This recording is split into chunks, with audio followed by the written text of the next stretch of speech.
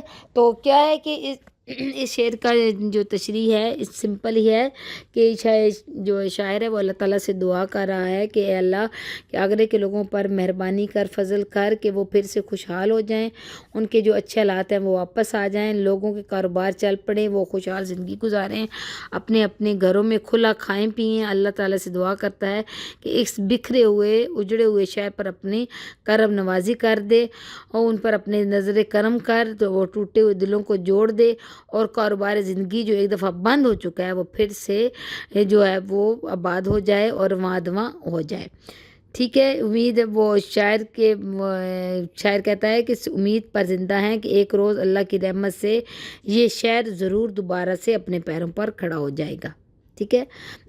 Simple سا اس کا تشریح تھی، بہت کوئی مشکل نہیں تھی۔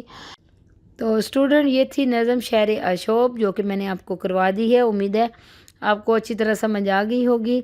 تو جانے سے پہلے میرے چینل کو سبسکرائب کریں، لائک کریں، کمنٹس کریں اور بیل آئیکن پر ضرور پریس کیا کریں تاکہ میرے آنے والی ویڈیو آپ کو ساتھ ساتھ ملتی رہیں، ٹھیک ہے۔ چلتے ہیں، ملیں گے نیکسٹ ویڈیو میں، اللہ حافظ۔